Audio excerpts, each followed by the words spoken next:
You know, every great empire is built on this one really powerful idea, that it will last forever. From pyramids of stone to cities of marble, they all make this promise of eternity. And yet, every single one of them has fallen. That's the great paradox we're diving into today. So, the billion-dollar question is, why? Is there some kind of fatal flaw baked into the whole concept of an empire? Is there a hidden pattern that connects the fate of a pharaoh with a Roman emperor, or a Mongol Khan with a British monarch?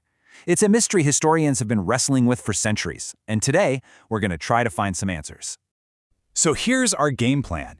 We're going to take a 4,000-year trip through time. We'll explore 4 colossal empires: the stone kingdoms of ancient Egypt, the marble cities of Rome, the windswept plains of the Mongols, and the globe-spanning ships of Britain. And then, at the end, we'll listen for the echoes they all left behind in the dust.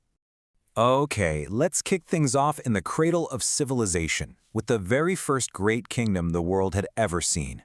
A power that didn't just want to rule the land, they wanted to conquer time itself. I mean, think about it. The ancient Egyptians, they were building for forever. Their pharaohs weren't just kings, they were seen as actual gods in human form. And every single tomb, every monument was like this defiant shout against death. They were completely convinced that life would just continue, and they built an entire world to prove it.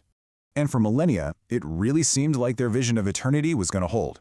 After unifying way back around 3150 BC, Egypt hit this incredible golden age. But, even stone eventually cracks. A single pharaoh, Akhenaten, decided to turn his back on the old gods, and in doing that, he basically shattered the faith that held the whole kingdom together. This spiritual crisis was followed by centuries of really costly wars, and by 1070 BC, the once mighty empire was just a shadow of its former self, completely fractured and divided. So you see, Egypt wasn't conquered in one big, decisive battle. It was a slow, agonizing decay from the inside out. The very priests who were supposed to serve the pharaohs started challenging their power. Corruption was eating away at the heart of the kingdom. Even the Nile, its lifeblood, started becoming unpredictable. The endless wars drained their money and their soldiers, leaving them vulnerable. In their quest for immortality, all they found was dust and forgotten glory.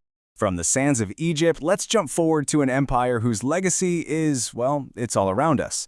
Rome. As they say, it wasn't built in a day, but its fall was a masterclass in slow-motion collapse. It's a real cautionary tale of how even the greatest success can carry the seeds of its own destruction. At its peak, Rome was literally the center of the known world. And what held it all together? 50,000 miles of brilliantly engineered roads. These were the arteries of an empire that stretched across 3 continents and ruled over 70 million people. This wasn't just infrastructure, it was a statement, a declaration in stone and mortar that Rome was eternal. For 2 whole centuries, the Pax Romana, the Roman peace, brought a level of stability the world had never seen. But under the surface, the cracks were already starting to show. In a kind of desperate attempt to hold the empire together, Emperor Constantine moved the capital to the east, a decision that would ultimately seal the West's fate. Then, in 410 AD, the unthinkable happened. The city of Rome itself was sacked. It was a wound the Western Empire would never recover from, and by 476, it was all over. And the consequences of that split, they were profound. While the eastern half, centered in the magnificent city of Constantinople, would actually survive for another 1,000 years as the Byzantine Empire, the West was just left to wither away. Drained by constant war, crippled by greed, it was a shadow of its former self, just a hollowed-out giant waiting to fall. In the end, Rome's greatest enemy wasn't an invading army. It was the enemy within. The massive wealth flowing into the city created this culture of corruption and, well, laziness. The citizens, who were once the backbone of the republic, became a mob kept happy with bread and circuses. The very guards sworn to protect emperors became their assassins. Rome had become a victim of its own success, too big, too corrupt, and too divided to hold itself together. But hey, not all empires are forged in stone and marble. Some are born of the wind, of endless plains, and the unstoppable spirit of a nomadic people. Our next story is one of absolutely breathtaking speed and brutal conquest. The story of the Mongols, the largest land empire the world has ever seen. So get this, in 1206, a man named Temujin did the impossible. He united all the warring tribes of the vast Mongolian steppe and became Genghis Khan. What happened next was a whirlwind of conquest like nothing the world had ever seen. In just a few decades, his armies of mounted archers, moving with terrifying speed, carved out an empire of 9 million square miles. To put that in perspective, they conquered more land in 25 years than the Romans did in 400. Their ambition was as boundless as the steppes they came from. For a brief, shining moment, they created the Pax Mongolica, a Mongol peace that secured the Silk Road and connected East and West like never before. But, and this is a big but, an empire built by one charismatic leader is a fragile thing. After Genghis Khan died, his grandsons turned on each other, and the empire that conquered the world started to tear itself apart. And then, a new enemy showed up, one no army could defeat, the Black Death.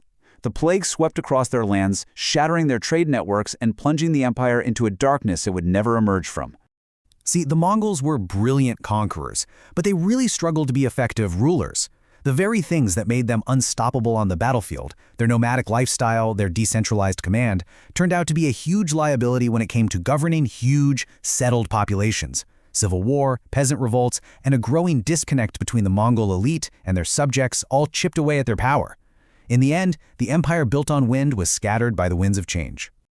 Okay, for our final story, we're jumping into the modern era, to an empire that perfected the art of global domination.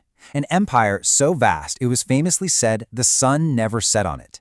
This was the age of the British Empire, a superpower built not on horseback, but on the iron hulls of its warships and the roaring furnaces of its factories. The scale of British power is almost impossible to wrap your head around. At its absolute height, the empire ruled over 412 million people. That's nearly a quarter of the entire human race. The Royal Navy patrolled every ocean. The British pound was the global currency. And for a century, the Pax Britannica enforced a kind of global order, a peace kept by British guns and British money. It really seemed, for a while, that this empire might actually last forever. But, as we've seen, even the mightiest empires can overreach. Two devastating world wars, even though they were on the winning side, bled Britain dry, leaving it totally exhausted and bankrupt. In 1947, the jewel in the crown, India, slipped from its grasp. The final, humiliating blow really came in 1956, when the Suez Crisis showed the world just how weak Britain had become. The American eagle had replaced the British lion. The empire limped on for a few more decades, but its fate was sealed. The symbolic end came in 1997 when the British flag was lowered for the last time over Hong Kong. So the British Empire didn't really fall to a foreign conqueror. It just ran out of steam. It was a victim of its own huge ambition, an empire that was just too vast and too expensive to keep going in a rapidly changing world. Its prestige was shattered, and its spot at the top was taken by two new giants, the United States and the Soviet Union. The age of empire was over, and a new world was dawning. 4,000 years, 4 mighty empires, 4 stories of incredible ambition and spectacular collapse. So what do we learn on this epic journey? Are there common threads that connect the fates of these fallen giants? Let's listen for the echoes in the dust. You know, when you lay it all out like this, a pretty clear pattern starts to emerge. Egypt, with its everlasting tombs, was brought down by internal division and decay. Rome, the eternal city, was devoured by its own corruption, and it just got too big. The unstoppable Mongols were stopped cold by civil war. And the British Empire, which spanned the globe, just collapsed under its own weight. The details are different, but the theme is the same. They all grew too big, too confident, and too complacent. They all forgot that the same forces that build empires can also bring them crashing down. So in the end, maybe the only eternal truth is that nothing is eternal. Every empire, no matter how glorious, seems to carry the seeds of its own destruction inside it. Power corrupts, ambition blinds, and success breeds complacency. The only thing that's constant is change. And so the real question for us is not if the empires of today will fall, but when, and what will rise from their ashes. What echoes will our own civilization leave behind in the dust?